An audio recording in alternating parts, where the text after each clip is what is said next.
Doctor Sanjay Agarwal और doctor Savita Agarwal के छोटे पुत्र ने मेडिकल में पूरे हिमाचल में पहला स्थान प्राप्त किया है।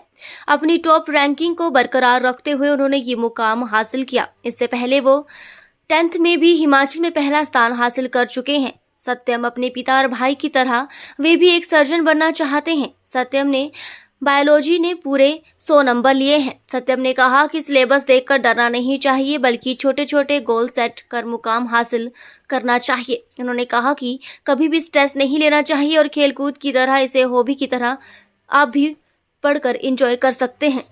उन्होंने कहा कि सोशल मीडिया और मोबाइल से दूर रहना चाहिए और जितना समय वो इस बार पढ़ाई में लगा सकते हैं उतना लगाना चाहिए। पिता डॉक्टर संजय अग्रवाल भी एक सर्जन है। वो साई संजीवनी हॉस्पिटल के चेयरमैन हैं। मां डॉक्टर सविता अग्रवाल जिला प्रोग्राम अधिकारी हैं। उनके भाई डॉक्टर आयुष अग्रवाल सर्जरी में MS कर रहे हैं।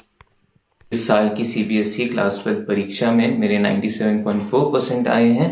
साथ ही साथ बायोलॉजी में मैंने 100% मार्क्स हासिल किए हैं। मैं स्टेट में मेडिकल की क्षेत्र में फर्स्ट आया हूँ।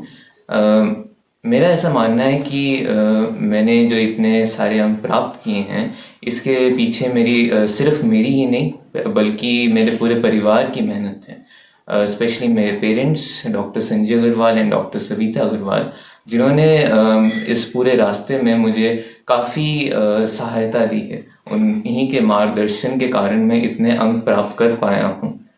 मेरा ऐसा मानना है कि कभी कभार हम जब एग्ज़ाम से पहले जब पढ़ने का प्रयास करते हैं तो इतना सारा सिलेबस देख के हम डर जाते हैं कि हम इतना सारा सिलेबस कैसे कवर अप कर पाएंगे, उसका भय होता है हमें।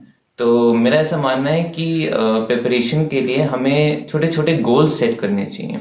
डेली के गोल सेट करने से मेरा तात्पर्य ये है कि हमें रोज़ का एक टारगेट बनाना चाहिए कि हमें इतना टॉपिक कवर करना है आज, या इतने चैप्टर्स आज कवर करने हैं। इससे यह होता है कि जो भी सारा सिलेबस है हम उसको एक प्रोग्राम्ड वे में कवर अप कर पाते हैं और एग्ज़ाम आते आते हमें फिर ज़्यादा स्ट्रेस नहीं होता। इसलिए हमें कभी भी प्रेशर में नहीं आना चाहिए, भगवान का नाम लेना चाहिए और हमेशा एक इस तरह से पढ़ाई करनी चाहिए जैसे हम खेल कूद में भाग लेते हैं।